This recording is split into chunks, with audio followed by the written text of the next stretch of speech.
So we kinda have a piece of paper, meron akong sarili, meron din siya. Then we tried to put our thoughts there, then we talk with each other at gumawa kami ng concrete goal for us.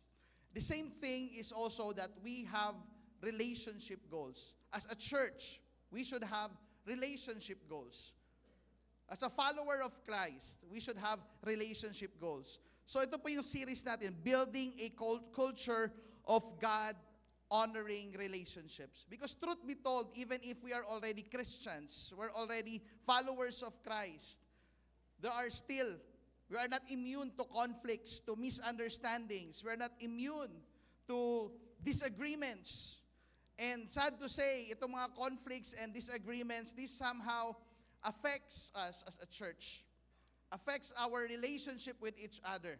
And we cannot move forward towards what God wants to accomplish in our lives. So yan po yung gusto pag-usapan. For the next 4 Sundays, beginning this Sunday, what are the things that we get to learn so that as a church, we get to be able to build a culture, kultura, a culture of God-honoring relationship, not just as a church, but even as a family, even as an individual, even wherever we go, that we become that person, an instrument of God to have unity and harmony. Na yung presensya mo sa isang relationships, yung presensya mo sa isang grupo will add flavor, will add salt. God will be honored with the relationships that you have. Yan po ang ating pag-uusapan for the next including today, next 4 Sundays. And may mga elements po tayong titignan every Sunday that we get to apply in our lives. And so for the first installment of this series, we will take our text from the book of Philippians chapter 2, verse 1 to 8. We will not anymore read the whole verses.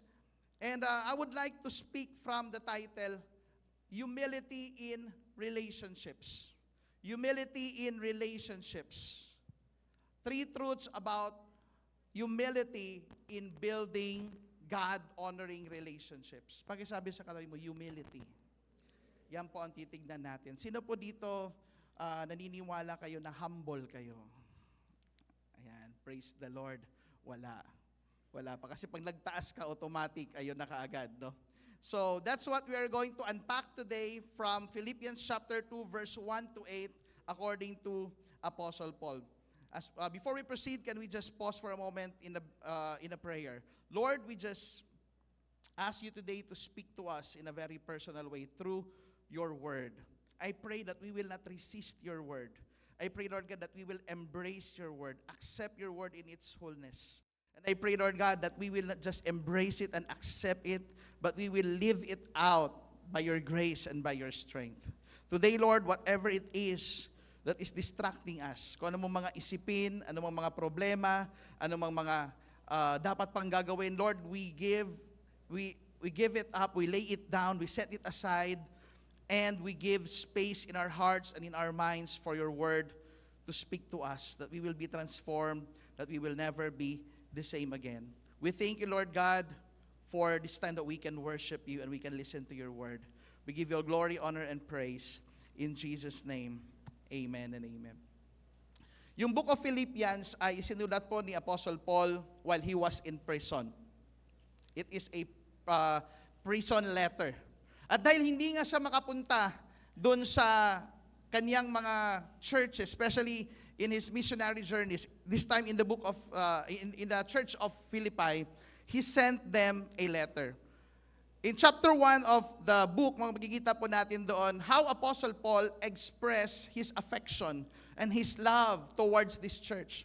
Why? Because this church had been his partner. Ever since nag-start siya, they are his constant partner in advancing the gospel. This church is supporting Apostle Paul kung saan siya pupunta. So talagang sobrang malaki yung space ng church in Philippi sa heart ni Apostle Paul. So he showed his affection for them.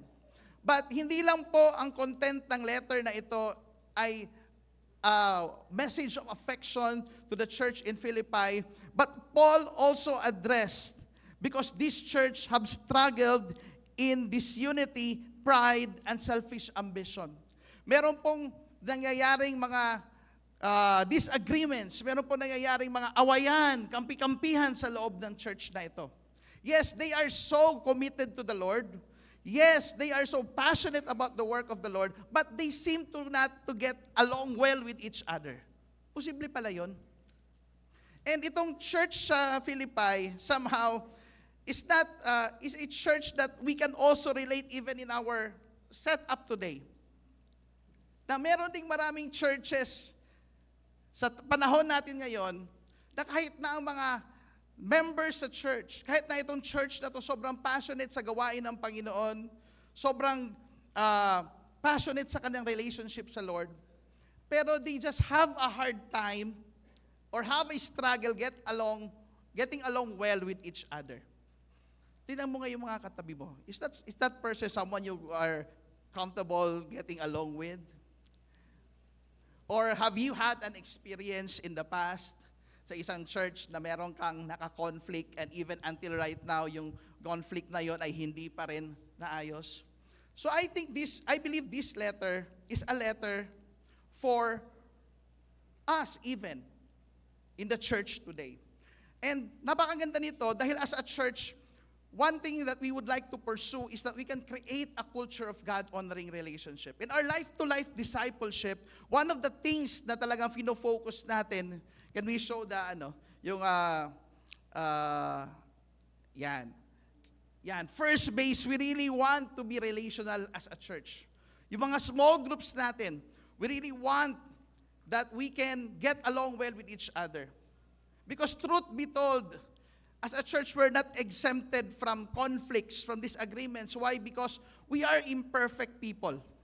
Our thoughts are imperfect. Our actions are imperfect. Our ways are imperfect. Sometimes we are careless. And yun ang gusto nating mangyari, na yung mga matutunan natin for the next 4 Sundays will equip us, will prepare us, that in the inevitability of these conflicts and these disagreements, we can continue to have a culture of what? A culture of God-honoring relationships. Gusto ba natin yun? It is my prayer na lahat tayo maging instrumento.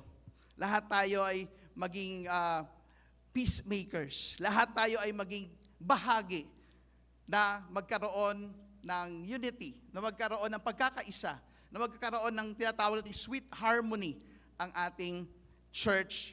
Or going back sa inyo personally, sa inyong mga tahanan, if you are married, sa inyong relationship as married couple, kasi baka parati kayong nag-aaway, walang harmony sa bahay. So I pray that this truth today, we are going to apply it in our lives.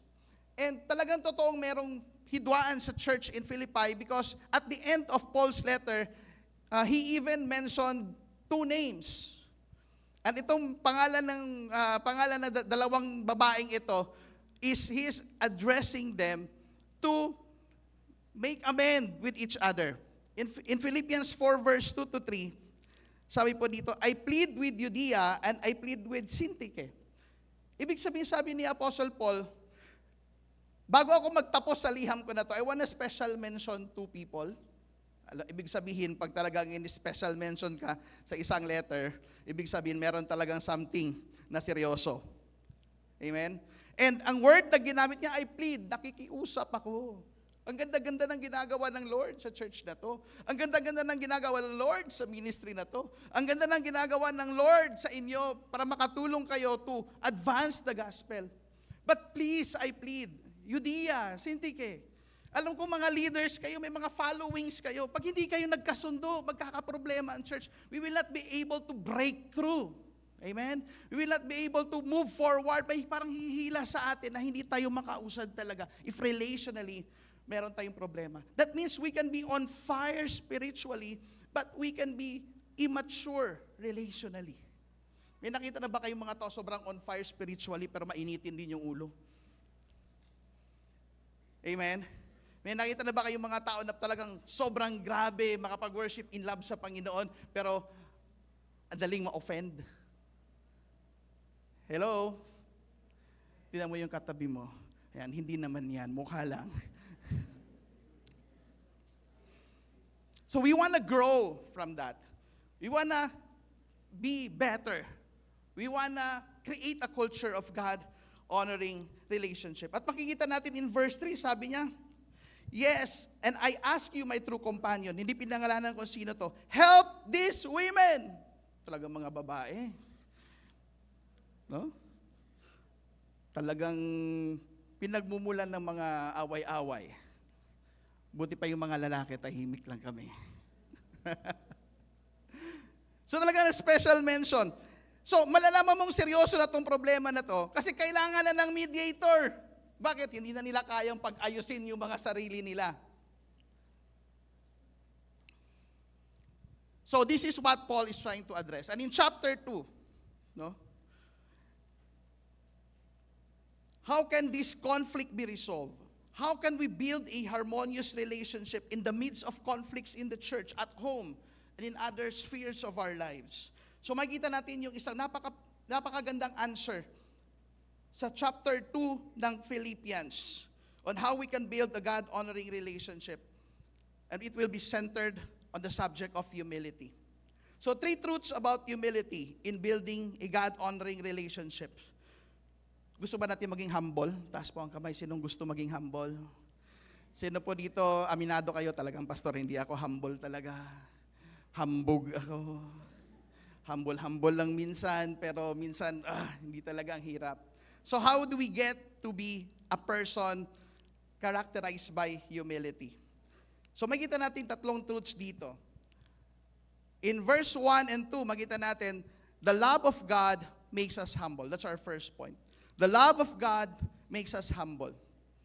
Now, sinabi ni Apostle Paul in verse 1 and 2, he says, therefore, it means a conclusion that talks about a previous context or a previous thought na itong mga tao sa Philippi are people who are not stranger of the gospel. They know the gospel, they advance the gospel, they believe in the gospel.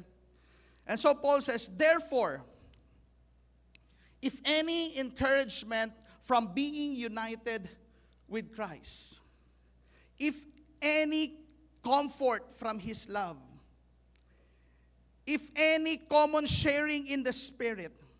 Sabi niya, Church in Philippi, na-experience niyo ba ang encouragement ng kayo'y maging united sa Panginoon? Meron ba kayong na-experience na comfort sa pag-ibig ng Panginoon? Na-experience niyo ba yung fellowship at gift ng Holy Spirit sa buhay ninyo? What do you think is the answer to this question? The answer is, yes. That's why pwede nga natin palitan yung word na if with since or because.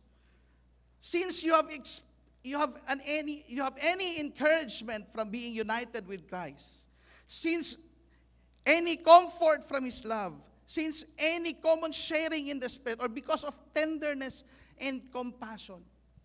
Paul assumes here that this church in Philippi have experienced the spiritual blessings found in Christ. Are you with me? Na-experience nyo to, mga kapatid. Then he says in verse 2, then make my joy complete. Ibig sabihin, hindi pa rin kompleto yung joy ni Paul, despite na itong mga tao sa Philippi are spiritually mature, spiritually growing, spiritually experiencing the spiritual richness that can only be found in Christ. So what would make his joy complete? Then make my joy complete. Paano? First he says, by, altogether, being like-minded. Paul was saying here is that while I rejoice in your spiritual growth and in your spiritual walk with God, that is just half of my joy. It is my prayer that this thing that you have received from the love of God will be shown in your relationships. It means hindi pwedeng sabihin mo as a Christian, alam mo, okay naman ako sa relationship ko sa Panginoon eh. Okay naman kami ni God. Bahala na yung brother ko. Are you with me? Okay naman ako sa devotional ko, nagpipray naman ako at saka nagsiserve naman ako sa Lord. Pero hindi lang talaga kami okay nung isa rin, hayaan mo na siya. And sabi ni Paul, hindi kompleto yung joy ko pag ganun lang yung mindset mo. And he says, then make my joy complete by being like-minded. What do you mean by being like-minded? It doesn't mean that you agree in all things. Or you have a preference in all things. It doesn't mean na lahat tayo dito ang favorite color natin blue. It doesn't mean na lahat tayo dito ang favorite fruit natin apple. Paul is saying here that you be like-minded. That despite you don't agree on some things, you don't have the same opinions, you have different preferences, you get to what? Agree with each other. You don't fight over ideas. You don't fight over preferences. You don't fight over color. Sad to say, may mga churches nag-aaway at nahati at na-divide dahil lang di nagkasundo sa kulay ng kurtina. And nakakatawang isipin, because if you would hear some stories of churches, why they were fighting, why they were split, at pakinggan mo yung story, na-realize mo, parang hindi pa talaga sila kayang magkasundo dito sa minor issue na to. To the point na, dahil hindi lang sila magkasundo dito sa minor issue na to, talagang didibdibin ng isang elder, didibdibin ng isang leader, to the point na hindi na sila nagpapansinan.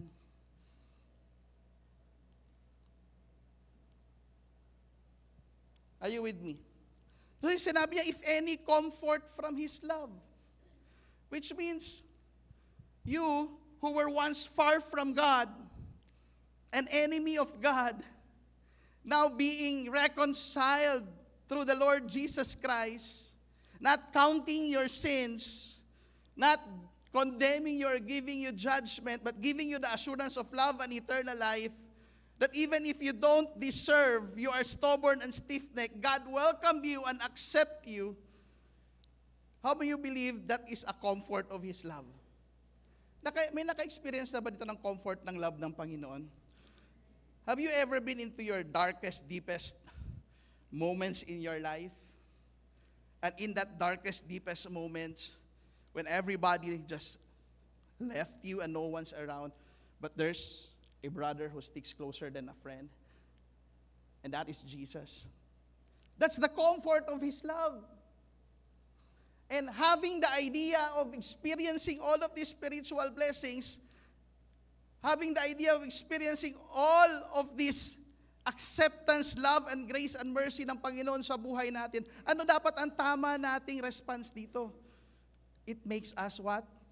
Humble. That's why we can be like-minded. We can agree with each other despite there are things that we don't agree in terms of ideas. Are you with me? Nakakalungkot lang isipin dahil ang daming churches na sisira, nabubuwag. At kung nalaman mo ang pinakapunot dulo ng kanilang pag-aaway, napakasimple lang, hindi lang sila makapag-agree sa isang bagay. I remember one time, meron kaming CSMT meeting in Cebu. Talagang sobrang maalala ko yung time na yon.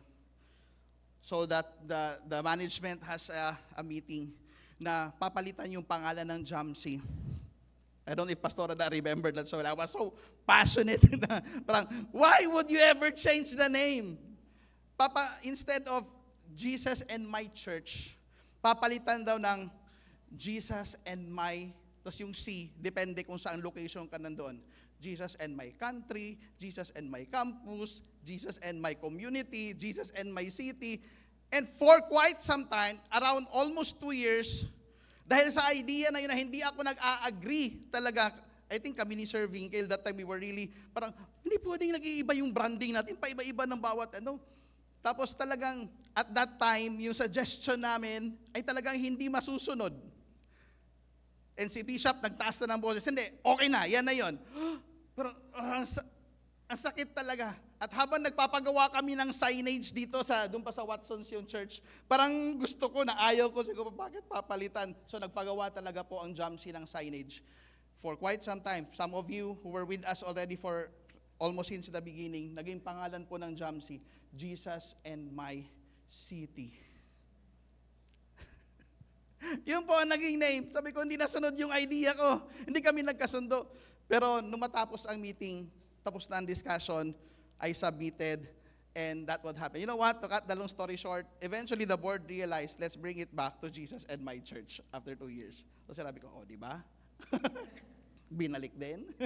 So, but during that time, I did not make the disagreement, the not the same idea or the same, what you call this, thought, no, na meron kami, na stand to break the church or to cause disagreement or disunity in the church. Having the same love. This doesn't mean that you would love each other all the time, because truth be told, some people will really get under your skin. Truth be told, some people will really be insensitive. Hello? Truth be told, some people will really be careless. And truth be told, some people will really hurt you intentionally. May nakaranas na po ba nitong lahat ng mga sinabi ko? Amen. But ano po sabi ni Paul here? Because again, you experience the comfort of His love and the tenderness and compassion na natanggap mo sa Panginoon despite how broken and sinful you are. That when these things happen, that when these conflicts happen, we can still forgive, we can still be patient, we can still love, we can still be kind. Hello? And we can still accept each other. Yan pong sinasabing having the same love, being one in spirit and in mind, which means like having a fellowship with the Holy Spirit, that you can still be harmonious and one in purpose. So in short, makikita natin dito, Paul appealed into, hey, Philippian church, you claim to have experienced God. You claim to have known God. You claim to believe that, the world needs Jesus. Pero bakit kayo hindi magkakasundo-sundo at magkakaaway-away kayo? Make my joy complete. Sino po mga parents dito? Taas po ang kamay, mga magulang. Ayan. I understood this full well. I understood Paul full well when I became a parent myself. Because Paul is a spiritual father to this church. I understand this full well because nothing would give me greater joy or nothing would make my joy complete than to see my children love each other. Tama po ba? Yung mga may anak. Yes, nag-aagawan ng laruan yan. Si Zoe at saka si Kesed, si Zoe at saka si Zuriel. Naghihilahan ng buhok. Iyakan, left and right. But I said, Zoe, di ba you love your brother Zuriel? Yes, nalapit niya. Baby. Hayakapin niya, kikis niya. They make up with each other and love that. And I go, wow. Nothing would make my joy complete than seeing my kids love each other. And even if sila ay, yung mga hindi pa parents dito, hindi nyo maintindihan yan. But the moment you become a parent yourself, nothing would give you greater joy or make your joy complete than seeing your kids love each other. At kahit pagka lumaki na sila, at kahit naging successful na sila, magiging masaya ako sa kanila naging successful sila. At kahit maging passionate sila sa Lord, at talaga naglilingkod sa Lord, magiging masaya ako para sa kanila. But my joy will not be complete despite them being successful and despite them having that passionate service and love for God, pag hindi sila nagkakasundo sa isa't isa. Are you with me? And that's what Paul is saying. Sayang lang. Naintindihan mo yung pag-ibig ng Panginoon, pero hindi nyo kayang ibigay sa isa't isa. Make my joy complete. And that can only happen when we choose to understand the love of God, because the love of God humbles us. Amen? Can we give God a clap or praise for that? Church, we are all spiritual brothers and sisters, and God is our Heavenly Father. And God desires to see His children live in love and humility. I want to say the gospel makes us humble. The gospel makes us humble. When you remember how broken, how sinful, how stubborn you are, and how the love of God just came there. Many times I've experienced this in my life. I was at my deepest, darkest moment. But God assured me that He loves me. God assured me. Doon sa song ng, what song is that? Indescribable. You see the depths of my heart. and you love me the same. That blew me away. Talaga, Lord, you see the depths of my heart and you love me the same. When you experience the reality of God's love and you experience the gospel, the only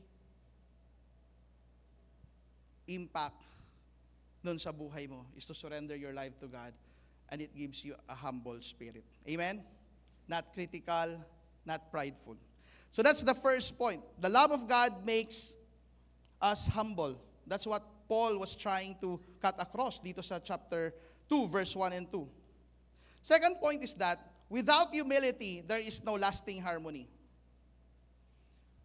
Kung wala ang ugaling pagpapakumbaba or kababaang loob or pagpaparaya, walang pagsasama na magtatagal. True to all po ito. Kahit sa relasyon mag-asawa, sa relasyon magkaibigan, sa mga small group sa loob ng church, pag lahat, pareho kayong parating tama, pareho kayong parating dapat masunod, pareho kayong dapat na, pareho kayong may pride sa isa't isa, without humility, there is no lasting harmony.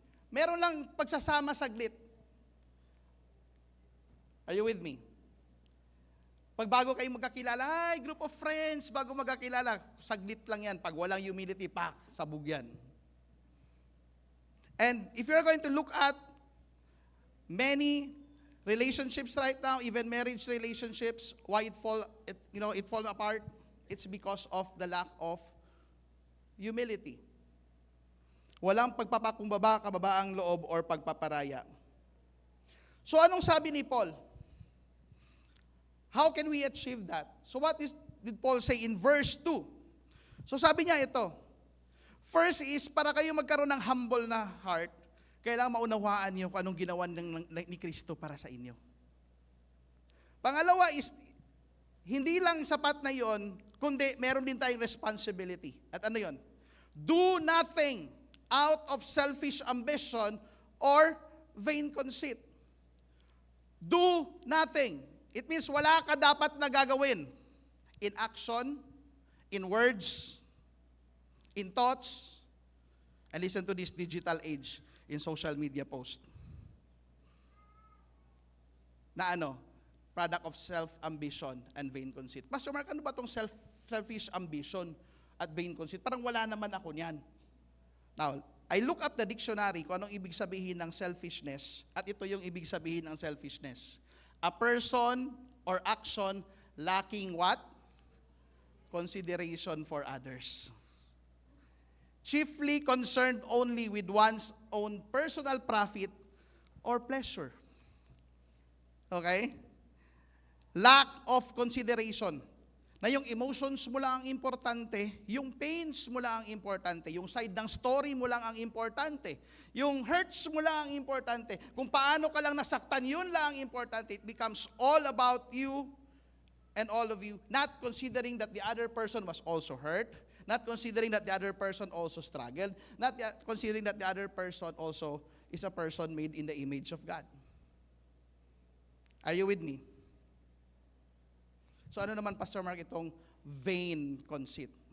Vain conceit is excessive sense of self-importance and pride. It's all about you. It's all about your agenda, all about your reasons, because you think ikaw ang important. Sabi ni Apostle Paul, don't do anything that is inconsiderate, whether in action, in words, in thoughts, and even in social media post. Kasi sa truth be told, maraming mga Kristiyano at magkaibigan nag-aaway-away kasi nagpaparinigan sa social media. Tama ba? Nag-post siya ng ganito. Ano daw? Para sa'yo yun. Ina-assume agad. Parang medyo sketchy yung post. Parang pinapatamaan ako ng konti. Okay, wait lang, hanap din ako ng quotes. Yung parang medyo bang. So sabi ng kapatid, uy, may pinost din sila doon. Parang, okay, parang ako yun Nagdala, Cold War online. Tapos ano nangyayari? That become worst. So ano sabi ni Paul? You want sweet harmony or lasting harmony? Do nothing out of selfish ambition and vain conceit. Every time you do something, you post something, you say something, please pray, ask the Holy Spirit, Lord, ipopost ko ba to? Search my heart, Lord. Yes, Lord, meron nga konting pagpapatama itong motive ko na nasa heart ko. Pero yun na nga, my wall, my rules. Narinig nyo na yun? My wall, my rules. But church, once you became, once you were united in Christ, once Jesus became your Lord and Savior, He rules everything, even your wall. So, be considerate and ask. Pag hindi ka sure, tanungin mo yung J group leader mo, tanungin mo yung pastor, okay lang ba na i-post? Hindi kaya ito makaka-offend. So one attitude that destroys the harmony of relationship, the being like-minded or having same love and one in spirit, is the lack of consideration and having that spirit of self-importance. Then he continues to say, rather, so there's a shift. There's a shift of what you should do. Ito, don't do. Ito naman sabi ni Paul, this is what you should do. Rather, this is where you have to focus your attention and your action. In humility, value others above yourselves. You can only value others above yourself in humility. Now, ang hirap nito. Ang hirap na i-value yung others above sa sarili mo. Tama? Truth be told, ang hirap nito. Because our tendency is always to what? Value ourselves above others. Take care of ourselves above others. Put ourselves first above others. Pero sabi ni Apostle Paul, kung yan ang mantra ng buhay mo, huwag kang magtataka kung bakit marami kang kaaway. Huwag kang magtataka kung bakit maraming tao ayaw sa'yo. Huwag kang magtataka kung bakit walang relationships ang tatagal sa buhay mo. Are you with me? But rather in humility, value others above yourself. Very opposite ng selfish ambition at vain conceit na walang consideration sa iba. Ang humility is considering what others will feel. Considering what others will, tawag nito na, maramdaman nila. That is valuing others above yourselves. Not looking to your own interest, but each of you to the interest of the other. So valuing each other means both of you are looking into what would build up. Are you with me? What would help? What would strengthen? What would make the relationship sweeter? But without humility, there is no lasting harmony. Panandalian lang po yan. So if we put others down, if we don't consider the others, sa sarili lang natin, you are not just hurting the others, but you're hurting yourself as well. You're hurting the entire body. Kaya sabi ni Paul sa 1 Corinthians 12, verse 12 to 27, just as a body, though one, has many parts, but all its many parts form one body, so it is with those who belong to Christ. Kanga sakit ng kalingkingan, sakit ng buong katawan. Verse 27, now you are the body of Christ, and each one of you is a part of it. You may not be aware that if you hurt other people, especially in the body of Christ, not just the other person is hurt, but you will also get hurt, and even the body of Christ as a whole.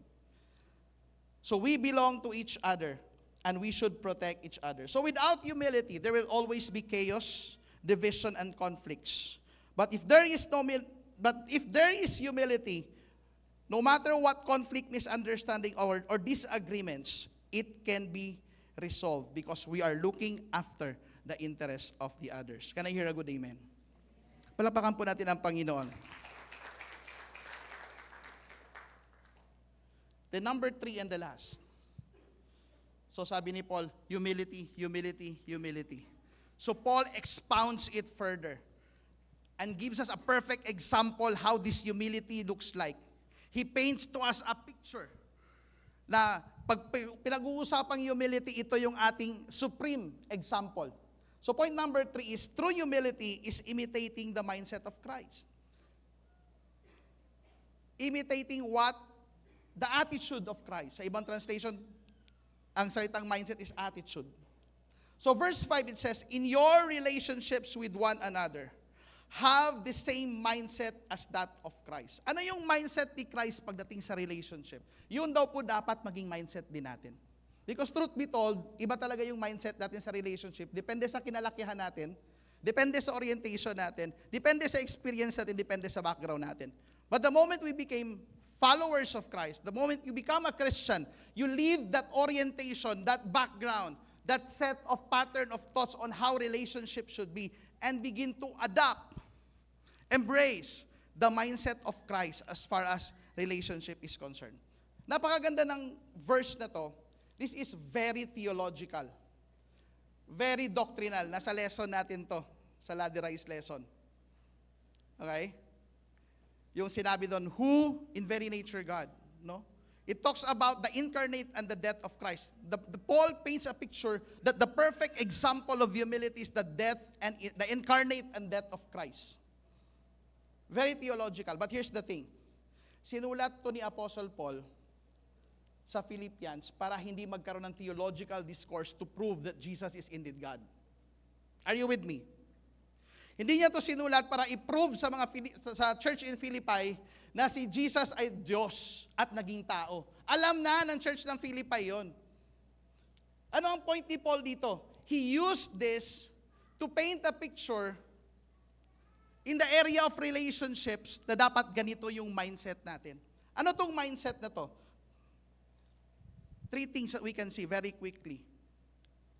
First is a selfless mindset. Na yung ating mindset daw, pagdating sa relationship, pagkapwa-tao natin, we must have a selfless mindset. Say the word selfless. So parang opposite ng selfish ambition, no? So sabi ng verse 6, who being in very nature God. Yes, Paul established the fact. Paul established the truth that indeed Jesus is God.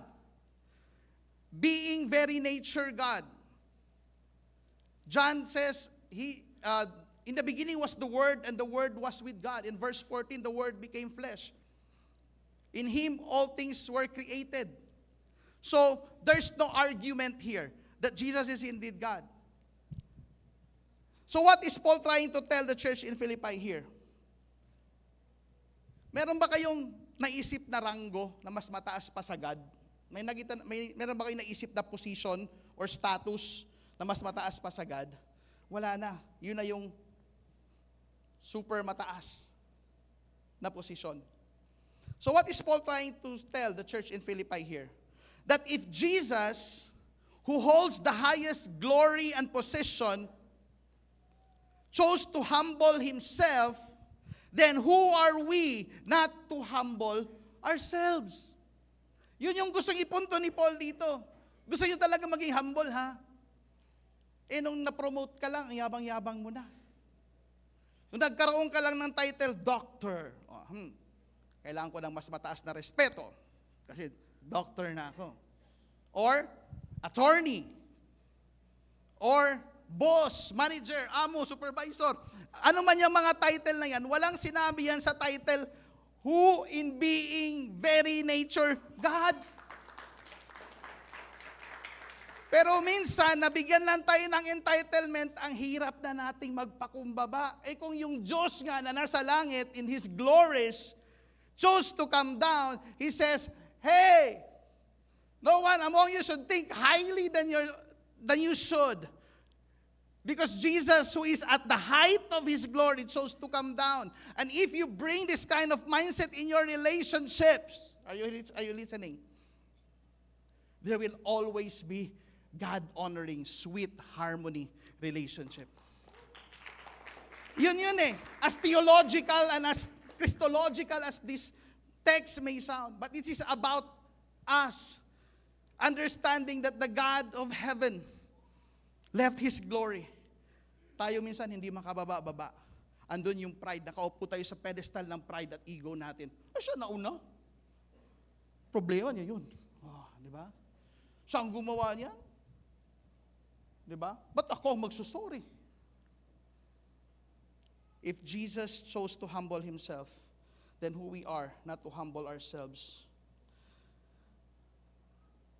Even if you're the boss, even if you are the employer, even if you are the pastor, at kahit ikaw pa ang magulang, ay hindi ako magsusorry. Ako ang magulang dito eh. Ano na lang isipin ng mga anak ko sa akin? Kaya-kayanin na lang nila ako? Ay, mga ganon, di ba? But there was one time, I forget the actual incident, nasaktan ko, na-hurt ko si Zoe. And I knew that as young as 3 years old, marunong na siyang masaktan. So what I did was that, okay, this is an opportunity for me to teach her to say sorry. That even her dad would come to her and say sorry. So nilapitan ko siya, Zoe, are you hurt? Are you angry with daddy? Look at me in the eyes. Sabi ko, Zoe, I'm sorry. Nakita ko yung mukha niya. Nag-smile ulit na parang lumiwanag. Nawala yung parang tampo niya sa akin or galit niya sa akin. You know what? One of the reasons why relationships are not mended up, it's because of pride. It's because of thinking na parang siya dapat ang mag-sorry. Siya dapat ang gumawa ng ano. You know what? If that would be the case, tayo rin ang naka-offend sa Panginoon. Pero si Lord ang nag-reach out sa atin una. Siya ang nag-make ng first move. If Jesus did not come, if Jesus came with His rank and His position, His glory, His power, His majesty, and His holiness, guess what? We will all die. But Jesus did not come to us in that way. He came to us not equality with God because He wants to save relationships. He wants to restore relationships. He wants to reconcile. And Paul says, have the same mindset. Say the word mindset. Pag-sabi sa katabi mo, yun dapat mindset natin.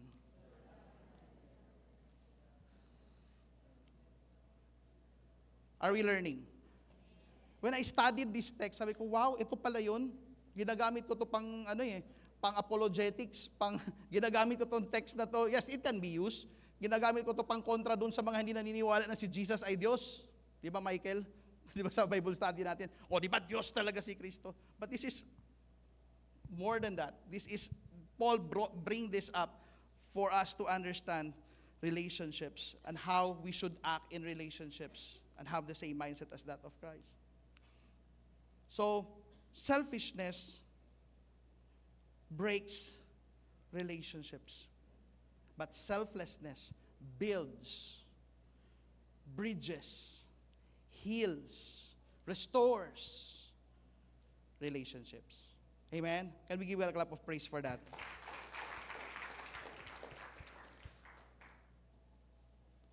Hindi lang po yan, pagdating ng verse 7, a servant mindset. So, he did not just consider equality with God something to be grasped, but, sabi dyan, rather he made himself nothing. In other translations, he made himself with no reputation. This is the self-emptying of the Lord Jesus Christ. This is kenosis. No? So, sobrang theological, Christological kasi talaga ng text na to. Just only to find out, it has a very practical application. Yung humility ay nanggaling sa salitang humilitas in Latin, where we get the word humus. Okay? Humus means dirt, ground, soil. Diyan din nanggaling ang salitang human. We are humus. That's why the Bible says, dirt, we came from dust, and dust we will return. Are you with me? Katawang lupa, sabi pa sa Tagalog. pero hindi amoy lupa. Amen? Yeah. Amoy lupa ba yung katabi mo? Sabi mo, huwag ka munang bumalik sa Lord, kapatid. Hindi po, kulang ng paligo lang yan. Isang ano lang. So, Jesus did not consider equality with God. Rather, He made Himself nothing, taking the nature of a servant, being found in human likeness. So what is Paul telling us here when it comes to our relationship? Telling that Jesus became human. Paul is telling us that we have nothing to brag, that we are humus, that we are dirt, that we should be grounded, that despite what achievements, accolades, position, title you attain in your life, because one day I know God is going to bless you. Can I hear a good amen? That God is going to elevate you and exalt you. That God is going to promote you. But when that day comes, we must always remember verse 7. He made Himself nothing, taking the form of a servant, being found in human likeness. That we must not lose sight that we are humus. That we must be grounded. That we must not, yung lilipad na parang hindi na tayo maabot. And in that idea, He did not just become human, but He became a servant. That once God is going to bless you, your role is not to step on others, but to use your power, your authority, your influence to serve. Jesus laid down His authority and His power. He came here to serve us. That's why the Bible says He came to serve and not to be served. Pero tayo ang gusto natin, serve me. Always serve me than us serving others. So, what does this tell us in our relationship? Paul was saying, we should have the mindset of Christ. Be grounded always. Remember, you are humus. Jesus came to serve and not to be served. Always remember that in your relationship, you have nothing to brag, no matter what you attain in life. Narinig nyo na yung, ay, nako, taas na, hirap ng abutin. Tama? Ikaw ba pagpapalain ka ng Panginoon pagdating ng araw, mahirap ka na bang abutin? Ay, mahirap na makipag-appointment yan. Dati nakakasama ko lang yan, nakakausap lang kami, naglalaro lang kami ng Holland yan, nung malilit pa kami, nag-Chinese garter lang kami yan, hindi mo na maabot. Hindi nakilala. Hello? Hindi ka na ba maabot, kapatid? Abutin mo ngayon katabi mo. Naabot pa. Okay. So, Paul is telling us that in our relationships, we must be approachable. We must be a servant. We must, sabi nga kanina, look after the interest of the others. If you do so, makita natin, if you do so in your relationships, you will have lasting relationships. People will love you. People will be drawn to you, just as people are drawn to Jesus. Despite na sobrang taas ni Jesus, come from glory. Kung tingin nyo, pag dumating si Jesus na parang may robe, na nagniningning, na more people will be attracted to Him. He came to serve than to be served. That's our mindset in our relationships. 5 minutes na lang daw. Okay. And third is that, makita natin verse 8, and being found in appearance as a man, He humbled Himself by becoming obedient to death, even death on the cross. A sacrificial mindset. A sacrificial mindset. The most profound act Jesus did was to express His love to mankind by obeying the Father and giving His life to us, to save us. That's why si Jesus did mismo nagsabi, John chapter 15, verse 13, greater love has no one than this. What is that? To lay down one's life for one's friend. Grabing pag-ibig yan. So what is this third mindset that Paul is trying to tell us about Jesus being found in appearance as a man? He humbled Himself, even that on the cross. It means that in our relationships, are you ready? We must be obedient to the instruction and leading of God towards our relationship with our fellow brothers. Jesus became obedient to God Even obedient to the point na kahit hindi siya komportable, kahit magsasuffer siya, kahit magsasakripisyo siya, to save us, to save relationships. The Lord is also telling us, go the extra mile. Give an effort, sacrifice. Obey what God is telling you so that you save relationships. Pag sinabi ng Lord sa iyo, kausapin mo na, unahan mo na. Hindi God eh. Siya talagang unang gumawa kasi, no, I want you to make the first move first. Is that sacrificial? Lalo na pag nasaktan ka talaga? Yes. But we have to obey God just as Christ obeyed the Father to save relationships. Hello. Is there someone in your life na pag nagpe-pray ka sa Lord, the Lord is reminding you, putting that face of that person in your prayer, oh, yung tao na yan, nasaktan ka dahil sa kanya. Ilang taon na nakalipas, hindi pa rin kayo nagpapansinan. Ilang taon nang nakalipas, ang sama pa rin ng loob mo sa kanya. Yung kapitbahay mo, ayan.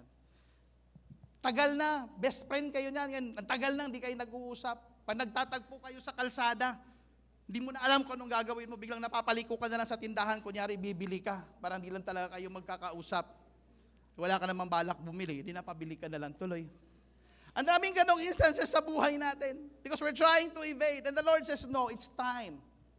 And there was one time, meron akong kapitbahay na sabi ko na ba to in one of my story, kapitbahay namin dati. Sobrang nasaktan niya ako kasi inagaw niya yung tauhan namin. Tapos yung time na yon, alam ni Ate Nene yan, kapitbahay namin dati. At dahil doon, sobrang na-offend ako sa kanya kasi magkaibigan kami, pero sinulot niya yung tauhan namin, hindi ko siya pinansin. Hindi ko na siya pinapansin at ayaw ko na siyang pansinin ang sama ng loob ko sa kanya. Pero siya, nakikita ko, parang okay lang siya. Ako pala yung kawawa dito.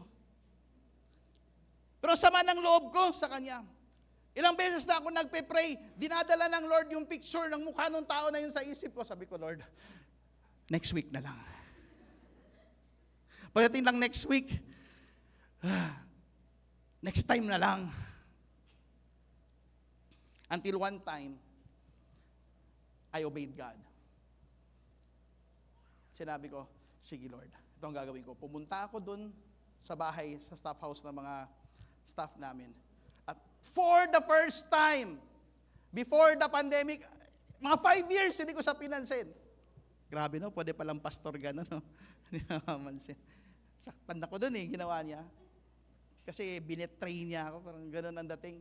Sakit nun, no? Pag binetray ka, yung parang tinuklaw ka sa likod, no? For the first time, kinausap ko siya. Sabi ko, kamusta? Pabili naman ng barbecue. But it took really all of my strength. It took really all of my, yung, alam mo yon, yung lahat ng courage ko para sabihin, kasi alam niya na hindi ko na rin siya pinapansin. And for the first time, after how many years, nilapitan ko siya. Kasi ko, pabili naman ulit ng barbecue. Ganun. Nagtaka siya, ba't kinausap ko siya ulit? And you know what? If there's one person who was set free during that time, it was me. At nung sinabi ko na yun, parang merong shackles sa sarili ko, sa puso ko, sa katawan ko na na-break free. And I just sensed the peace of God in my life during that time. And we give God a clap of praise for that. And I said, from this time on, every time the Lord brings a person into my mind, di naman necessarily maging close friend kayo, ulit na BFF kayo. But you have to obey God to save relationships. This is what Jesus did. He obeyed God even to the point of death to save relationships. How far can you go? Can you go the extra mile to save relationships? Yan po ang makikita natin tatlong mindset. A selfless, a servant, and a sacrificial mindset. Church, as we end, listen to this. Maybe some of you might say, Pastor, ang hirap naman mamuhay ng humility. Sa panahon natin ngayon, aapakan ka ng mga tao. Pag talagang hindi ka marunong umano, talagang iaabuso ka nila. Talagang sa mundo natin ngayon, survival of the fittest, hindi po rin pa-humble na yan. Talagang people will crush you. I wanna say this. Choosing to live a life of humility is not a defeated life. Because in verse 9 to 11, this is what God did to Jesus. Therefore, God exalted him to the highest place and gave him the name that is above every other name, that at the name of Jesus every knee should bow in heaven and on earth and underneath the earth, and every tongue acknowledge that Jesus Christ is Lord, to the glory of the Father. Pastor Mark, what are you trying to say? That if you live a humble life, this tells us, if you choose to live a humble life, God is going to exalt you. Na kahit parang palagay mo, binaba mo yung sarili mo, God is going to exalt you. God is going to promote you. God is going to favor you. Matthew chapter 23 verse 12. Whoever, altogether, exalts himself will be what? Humbled. Yung mga mayayabang, it's just a matter of time. And whoever, altogether, humbles himself will be exalted. God will be with you. God is on your side. God will have your cause. If you will humble down, it's not a defeated life. Other people might say it's a form of weakness. No, it's a form of submission and trusting God in your life. And one day, God is going to exalt you. James chapter 4 verse 6, sabi po dito, but He gives us grace, more grace. That is why the scripture says altogether, God opposes the proud, but shows favor to the humble. The verse tells us that if we humble ourselves, God will be on our side. He will not oppose us. He will promote us. He will give us more grace. He will give us favor. Listen to this. God is not on the side sa kung sinong tama o sinong correct. Listen carefully. Kasi ako naman ang correct dito eh. Correct ka nga kung mayabang ka, God is not on your side. God is not on the side of the offended. Ako ang nasaktan dito eh. Pero ang response mo out of pride, God is not on your side.